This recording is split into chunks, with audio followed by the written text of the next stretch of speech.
भोकरदान तालुक्यातील ठिगळखेडा येथील शेतकरी सुदाम गाडेकर यांनी 2019 मध्ये डाळिंबाची फळबाग अशी लागवड केली होती, पण 2025 मध्येही त्यांना फळबाग अनुदान मिळाले नाही। कृषी विभागाकडून अनुदान न मिळाल्यामुळे शेतकरी खूप त्रस्त झालाय। शेतकऱ्यांनी कृषी मंत्री आणि इतर उच्च अधिकारी यांच्याकडे निवेदनही दिलं होतं, पण त्याचा तेवढा काही फायदा झाला नाही। आता न्यायालयाचा मार्ग ते स्वीकारणार आहेत असं त्यांनी सांगितलंय। पाहूयात। भोकरदान तालुक्यातील ठिगळखेडा येथील शेतकरी सुदाम गाडेकर यांनी 2019 मध्ये डाळिंबाची फळबाग लागवड केली होती। तिचे योग्यरित्या संगोपन केले, परंतु 2025 मध्ये देखील त्यांना या फळबागेसाठी अनुदान मिळाले नाही। यामुळे शेतकरी खूपच त्रस्त झालाय। कृषी विभागाच्या कार्यालयात वेळोवेळी संपर्क साधला, निवेदन दिली, आंदोलन केली, परंतु काहीच फायदे झाले नाहीत। शेतकरी सुदाम गाडेकर यांनी या प्रसंगी कृषी विभागाच्या विरोधात न्यायालयात याचिका दाखल करण्याचा इशारा दिलाय। त्यांनी सांगितलंय की जर लवकर अनुदान मिळाले नाही तर मुंबई खंडपीठ छत्रपती संभाजीनगर येथे न्यायालयात याचिका दाखल करून योग्य ती कारवाई करून घेतील। माझं नाव सुदाम शामराव गाडेकर, राहणार ठिगळखेडा। मी कृषी विभागाच्या भ्रष्टाचार संदर्भात रणफोन फुकलाय। तर मी 2019 मध्ये रोजगार हमी योजनेअंतर्गत ठिगळखेडा शिवारामध्ये गट नंबर 154 मध्ये डाळिंब या पिकाची 1 हेक्टरची लागवड केली होती।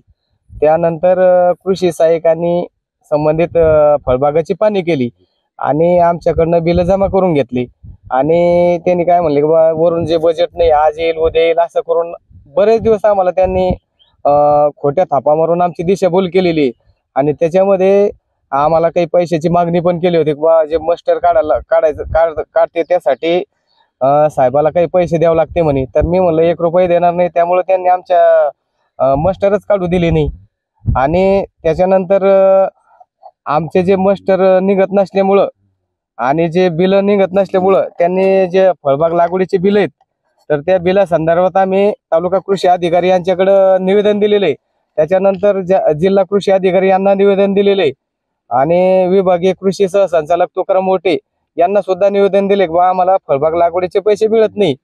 तर त्यानंतर त्यांनी उपविभागीय कृषी अधिकारी प्रशांत पवार यांनी तालुका कृषी अधिकाऱ्यांना फळबाग लागवडीचे अनुदान का मिळत नाही शेतकऱ्यांना, तर त्यांनी 2-3 वेळेस त्यांना पत्रावर केला।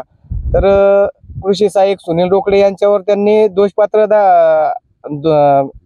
दाखल केलेलं आहे की कृषी सहाय्यक सुनील रोकडे यांनी प्रशासकीय दुर्लक्ष केलं असून त्यांच्यावर संबंधित छत्रपती संभाजीनगर इथं विभागीय कृषी सहसंचालक कार्यालयामध्ये त्यांच्यावर आरोपपत्र दाखल झाल्याने सुनावणी सुरू आहे।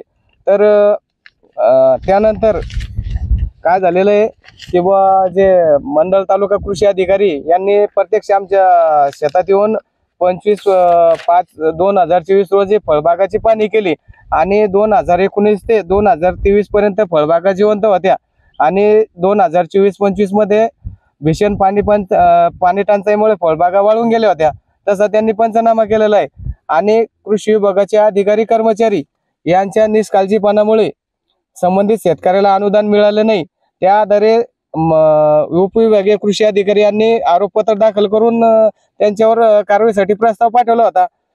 त्यानंतर काय झालंय की बुवा आता हे सगळं प्रकरण चालू विभागीय कृषी सहसंचालक कार्यालयामध्ये। तर त्यांनी काय केलेलं आहे की बुवा 8-9 महिने झाले अजून काही कारवाई केलेली नाहीये आणि कारवाई केली कृषी सहाय्यक सुनील रोकडेवर। काय मागणी तुमची? आमची मागणी एवढीच होती की जे आमच्या फळबाग लागवडीचे अनुदान आहे आणि ज्या हलगर्जीपणा करणारे कृषी सहाय्यक यांच्यावर कायदेशीर कारवाई करून त्यांना निलंबित करावं, तर ते बिलकुल कारवाई करून राहिले। मी 10/3/2024 ला राज्याचे कृषी सचिव रस्तोजी साहेब यांनाही भेटलो, त्या संदर्भात मी त्यांना निवेदन दिलं। तसेच राज्याचे माननीय कृषी मंत्री माणिकराव कोकाटे यांना भेटून सुद्धा मी माझ्या व्यथा त्यांच्या समोर मांडले।